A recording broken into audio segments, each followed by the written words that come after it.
Hello दोस्तों, स्वागत है आपका आपके अपने चैनल उपचार नुस्खे में। हम उपचार नुस्खे चैनल में रोजाना एक लेटेस्ट वीडियो अपडेट करते हैं। अगर आप हमसे जुड़ना चाहते हैं तो आप उपचार नुस्खे चैनल को सब्सक्राइब कर लें और साथ ही बेल आइकन को क्लिक करें, जिससे आपको हमारे द्वारा अपलोड की गई वीडियो सबसे पहले देखने को मिले।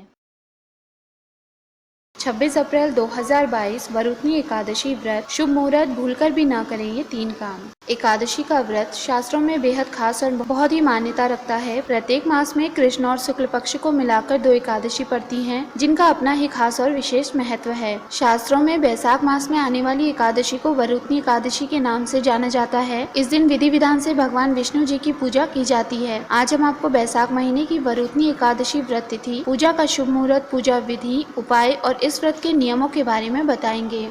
वरुथनी एकादशी व्रत शुभ मुहूर्त 2022। साल 2022 में वरुथनी एकादशी का व्रत 26 अप्रैल मंगलवार को रखा जाएगा। एकादशी तिथि प्रारंभ होगी 26 अप्रैल प्रातःकाल 1:37 पर। एकादशी तिथि समाप्त होगी 27 अप्रैल प्रातःकाल 12:47 पर। एकादशी व्रत के पारण का समय होगा 27 अप्रैल प्रातःकाल 6:41 से 8:32 तक। वरुथनी एकादशी पूजा विधि। शास्त्रों के अनुसार वरुथनी एकादशी के दिन भगवान विष्णु जी के वराह रूप की पूजा करने का विशेष महत्व है। एकादशी का व्रत रखने वाले को दशमी के दिन से ही व्रत के नियमों का पालन करते हुए सात्विक भोजन ग्रहण करना चाहिए। इस दिन उड़द, मसूर, चना, शाक, शहद नहीं खाना चाहिए। एकादशी के दिन प्रातःकाल स्नान आदि के बाद सूर्य भगवान को जल का अर्घ्य देकर व्रत का संकल्प करें। इसके बाद विधि विधान के साथ भगवान विष्णु जी के वराह अवतार की पूजा करें। पूजा में विष्णु जी की प्रतिमा को पीले फल फूल, तुलसी दल अर्पित करें और विष्णु मंत्र ओम नमो भगवते वासुदेवाय नमः का जाप करें। वरुथनी एकादशी व्रत की कथा सुने या पढ़ें। अगले दिन द्वादशी तिथि को ब्राह्मण या जरूरतमंद को भोजन करवाकर दान दक्षिणा देकर व्रत का पारण करें।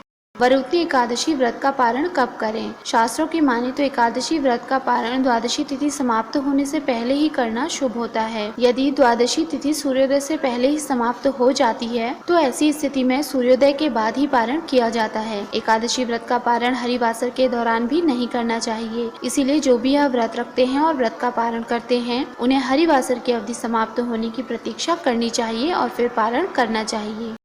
वरुथनी एकादशी नियम। शास्त्रों में प्रत्येक व्रत के कुछ जरूरी नियम बताए गए हैं। वरुथनी एकादशी के भी कुछ नियम हैं जिनका पालन व्रती को करना चाहिए। शास्त्रों की माने तो जो भी एकादशी व्रत रखता है उसे इस दिन तामसिक भोजन से खुद को दूर रखना चाहिए। इस दिन व्रत रखने वाले जातक को मन, वचन और कर्म की शुद्धता रखनी चाहिए। एकादशी के व्रत में चावल नहीं खाने चाहिए। इस दिन चावलों का सेवन वर्जित होता है। एकादशी के दिन लहसुन, प्याज और मसूर की दाल का सेवन भी नहीं करना चाहिए। शास्त्रों के अनुसार इस दिन भगवान विष्णु जी को पीली चीज का भोग लगाकर उसमें तुलसी की पत्तियों को शामिल करना चाहिए। वरुथनी एकादशी उपाय। एकादशी के दिन सौभाग्य प्राप्ति के लिए भगवान विष्णु जी की पूजा के समय पीले वस्त्र धारण करने चाहिए। पूजा के समय भगवान विष्णु जी को भोग में तुलसी का पत्ता डालकर अर्पित करना शुभ होता है। शास्त्रों के अनुसार जीवन में सुख समृद्धि के लिए जरूरतमंद को भोजन कराकर चने, गुड़ और मुनक्के का दान करना चाहिए। घर की नकारात्मकता को दूर करने के लिए एकादशी की शाम घर के सभी कोनों में पीली सरसों के दाने डालने चाहिए। फ्रेंड्स, अगर आपको हमारे द्वारा दी गई ये सभी जानकारी पसंद आई हो तो आप उपचार नुस्खे चैनल को सब्सक्राइब, लाइक और शेयर करना ना भूलें।